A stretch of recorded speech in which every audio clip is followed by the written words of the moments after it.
Hi, I'm Gary Batara, and on today's episode of Beyond the Table, I got a chance to catch up with Dan Simons, co-founder of Founding Farmers, a farmer-owned restaurant group that serves over 1 million guests a year and generates more than 100 million in annual revenue.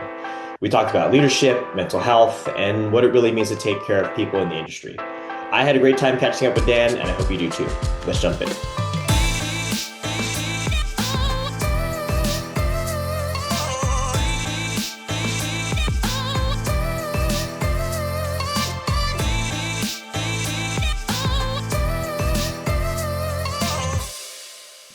One of my first questions was, who do you personally look up to for inspiration when it comes to, mental health, well-being? I mean, it's a huge world right now, so I'm curious what inspires you. Um, well, what inspires me is just humanity, people, relationships. Um, I'm not a big look up to person. Um, I don't know, my dad taught me to not look up to people because as soon as you look up to people, they have to look down at you. So my mindset that I learned from him is everybody's equal. You look across the table at everybody. You can admire the work or the outcomes that people get, but everybody's got flaws, everybody's got strengths. Nobody deserves accurately to be up on a pedestal. There's definitely people doing amazing work out there in all sorts of spaces. Um, the things that impress me on the daily basis are the frontline workers, the cooks, the dishwashers, the bussers, especially the ones who are not just doing the grind, but climbing the ladder and looking to better themselves and provide for their families. It gives me a lot of inspiration because I see that work being done every day. Yeah. Have you always worked in hospitality? Was that your job since day one? Yeah, I mean, I had some other jobs in high school, just whatever, everything from like paper route to painting houses, mowing lawns, shoveling snow, whatever. Um, And once I got to college, started working in bars and restaurants, and then I'm 55 years old. That's all I've done. Good deal. What you kind of mentioned this, the idea of the grind, right? And I'd love to get your take on this, right? Like I see it two ways, right? And I worked in hospitality as well. Went to culinary school, worked as a chef myself, and then found my way into marketing. It's glamorized, right? Like a lot of it, right? And you see a lot of this on YouTube, especially, right? People are like, oh, this is the grind. I'm kind of grind this, and it's fantastic. But the other coin of that is the mental well-being part. Like especially in this industry, how do what are your thoughts there? Is the grind the only way to succeed, especially in hospitality? So when I talk about the grind, I think I'm talking maybe at least what my kids would say. It's more about being locked in. It's about doing the thing that you're doing and doing it well and doing it as much as needs to be done. And I was taught and still believe that one of the rewards for a good day's work is the opportunity to come back tomorrow and do it again. So that's how I look at it. I don't think anyone else has to look at it that way, but that's how I look at it for myself. And so the hospitality industry, I just started off and I was amazed I got paid to do it every day. Yeah. And yeah, I was working a lot of hours. It was a choice. So I never felt forced to do what the restaurants allow you to do, which is work a lot. I was thought it was a great opportunity. Um, no one should give away parts of themselves. Nobody should let the industry or their employer damage them or cause regrets. Don't trade your marriage for your career. Don't let your restaurant, you know, immerse you in booze. There's lots of things that I think our industry can, in a negative way, grind on people, but it's still people making individual choices for themselves. Um, and any good leader is making sure that your people don't slip into some pattern that is unhealthy for them to create an overall winning life. So I'm an optimist for people working in hospitality. There's great opportunities. And I like to think that the leadership is getting better and better, and that leaders understand that you want the healthiest, most powerful employee over the long term. And you accomplish that not by sucking the life out of people, but by pumping the life into them. I love that. I think that's such an important sentiment. I get that a lot too. Folks like, oh, well, in the hospitality industry, you're working 18, 20 hours a day. Like, isn't that bad? It's like, well, I don't know. If I was a painter, no one would say that. Like, if I painted from like 8 in the morning until like, 1 or 2 in the morning the next day, like everyone's like, oh, that's fantastic. Like, good for you, right? But if you're doing it in a quote unquote grind, it's like, oh, this has to come at some sort of sacrifice. And I couldn't agree more. I think that when people feel passionate about something, especially if it brings them to life, they're being driven from a place of passion versus, this diminishing, energy bar, right? And I think about, my nightmare services and shifts over the years on like difficult days in the restaurant, crash and burn or whatever, or the weeks where, the hours are really long. I don't know. I wouldn't change any of it. Like I wanted to do it. It's like playing on a sports team and you lose a lot of games. You don't like to lose, but you still love being on the team. Like, so that is like the restaurants. If you love doing it, it's awesome. Yeah. If you don't love doing it, it really sucks. I think that's probably true for any job. Yeah. No, that's true. One of the things I was listening to yesterday when I was listening to the Founding DC podcast, one of your guests had asked the questions of saying, if you can go back in time and redo it again, like, would you do it? And I love your answer because it was like, I hate what I'm going to say, but it's like, I got to do it again, and I hate that I have to say that because it's a painful, right? It's a painful journey. You know, I'd love to kind of hear more about that because I'm the same way. We're lucky to just be here.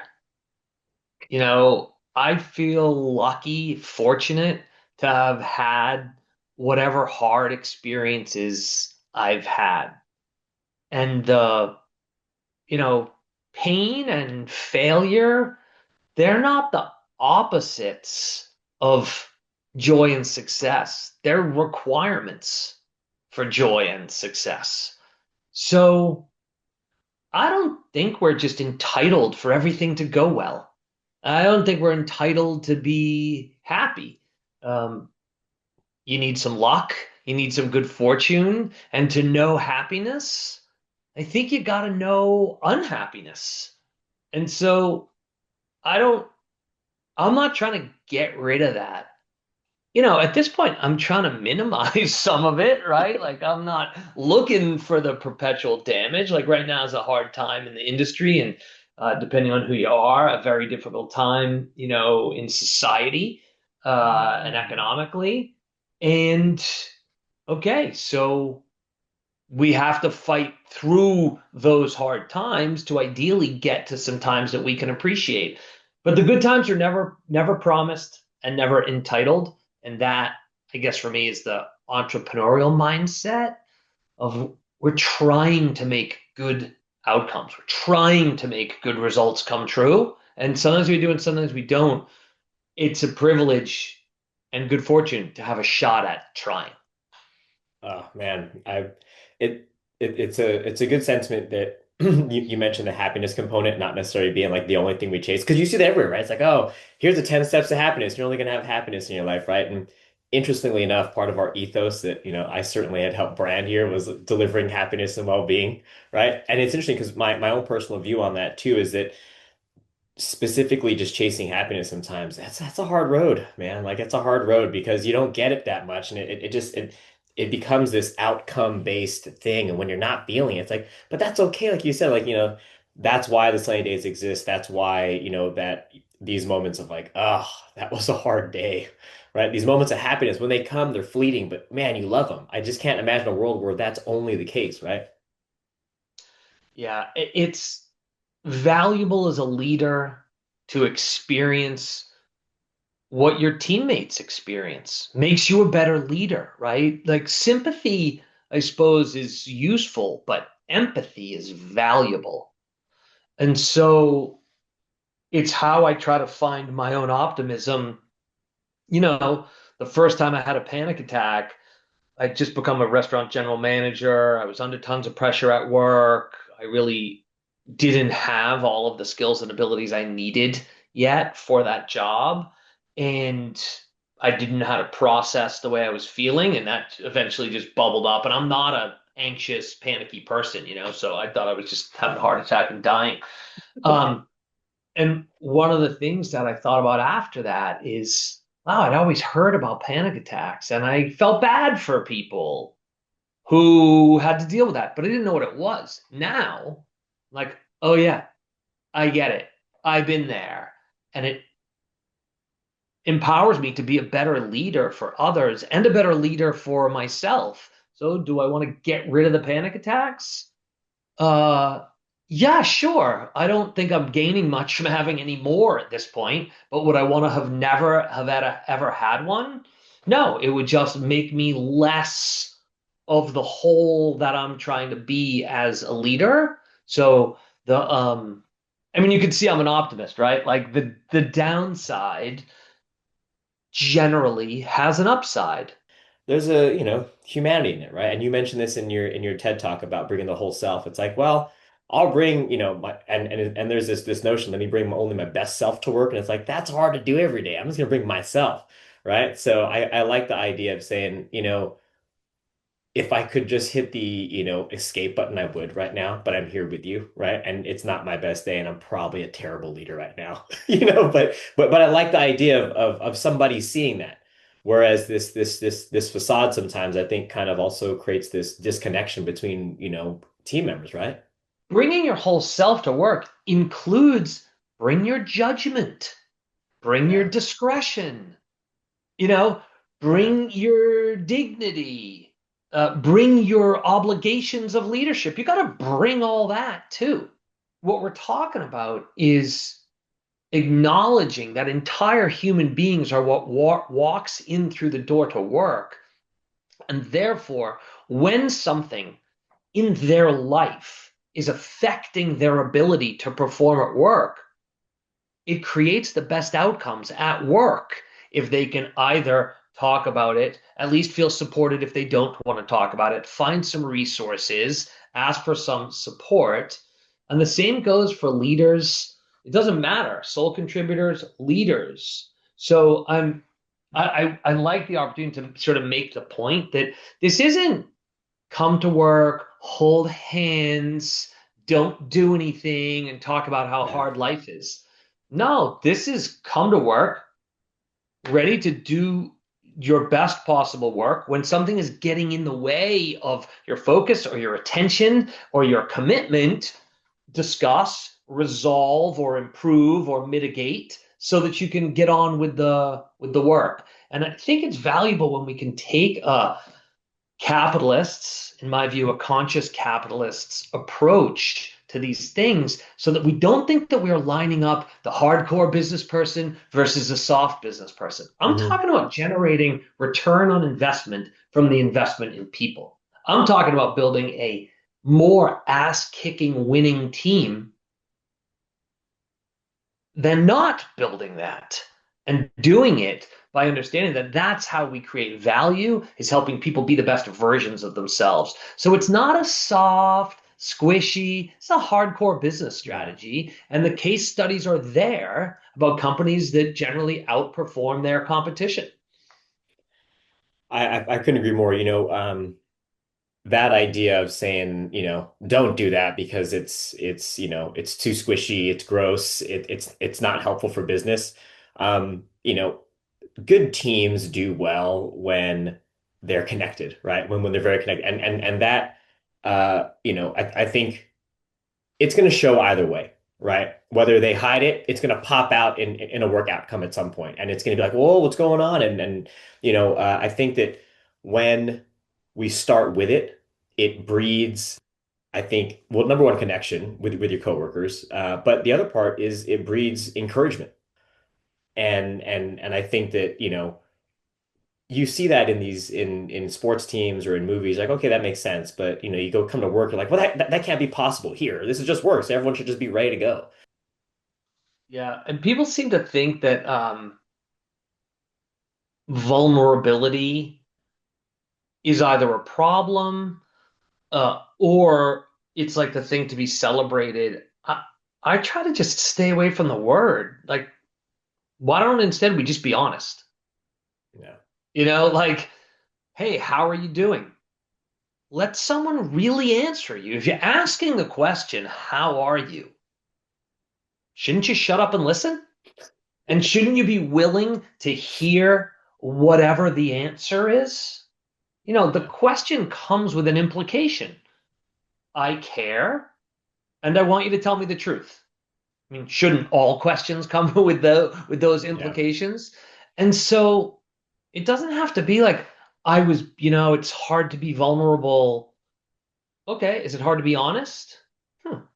Maybe it's easier to be honest. And when we put it in that paradigm, just being honest. When someone on your team has a death of a family member Mm. and they get 3 days or 5 days bereavement leave, you think they're like better when they get back? Oh, good. You had your 5 days, like your mom died. You had your 5 days of bereavement, and we paid you for it. Now, I presume that you're going to be just as effective at work as you were 3 weeks before your mom died. Well, that's just stupid, right? Like, no, your mom dies. You're going to be some version of a mess for some amount of time. Seems reasonable that if your company and your boss and your team acknowledged that, supported you in that, helped pick you up, didn't put extra pressure on you, that you would get through that more quickly, more effectively, and come out stronger as an individual and as a teammate and better equipped to help someone else on your team when they go through that, less likely to change your job, more committed to the company, Hmm. more loyal, bigger vision that what we're doing here is valuable no matter what we're making or selling. It's like we ask people inevitably work more than they get paid for, right? They're always on their email, they're always on their phone, they do work at home or they do whatever. They do more than the job requires, right? I think most people do that. But they don't get paid extra for that. And then the boss or the company, uh, when someone says like, "Oh, can I take next Thursday off? I need to do X with my mom, with my kid, whatever." It's like, yeah, but you got to use, sure, but fill out a form and use your PTO. Yeah. It's like, why? Like, vacation days are for vacations, Yeah. you know? And all that time that people give to their company, I don't know, shouldn't there be a little give and take? It's like, oh yeah, for sure. Obviously, take that Thursday off. And what do we need a policy about that for? Isn't that what you would want done for yourself? By the way, isn't that just fair? Or people are just supposed to give extra, give extra, give extra, and then have the rules stuffed down their throat? So, what we've found at Founding Farmers is that, yeah, we put a lot of stuff in writing, but we put more emphasis on training the culture in the classrooms, the classes that we teach, and on the shift and getting it to like really live day to day. So those little decisions, when someone asks one of our leaders that question, hey, can I or will you? Generally, the answer, like we're just inclined to say yes. Yeah, let's figure it out. Yeah. Man, that ROI on people is such a big thing. It's almost so trite too. People say that a lot, right? And we work with a lot of enterprise type, large Fortune 100s, right? And when we're about to start service, someone will say, "Yeah, but you guys are more expensive." And then you're like, "Well, we got the best people." And they're like, "Yeah, well, the other people got good people too." Like, no, no, no. I don't think you realize like our people care about people. Like that's a real thing. Like, well, why do we care that your people care about the people? Because at some point when they're having probably one of their best highlights of the day, which is food, lunch, breakfast, snack, dinner with you, this team is obsessive about wanting to give them a great experience. Right. And I said that that's such, that can change. I mean, how many times have you had one thing that just absolutely ruined your day? And how many times have you had one thing that absolutely positively changed it for in a completely different direction? I said, that's what we're bringing to the table. And we do good food too, by the way. Yeah. My hope, Gary, is that business and the business community continues the trend of the companies that win are the companies that have leaders that think this way. Because, we don't necessarily get the front page of the newspaper. We're not the exciting, dramatic story. Like the business people who tend to get the coverage are kind of the assholes. Like the drama and the whatever.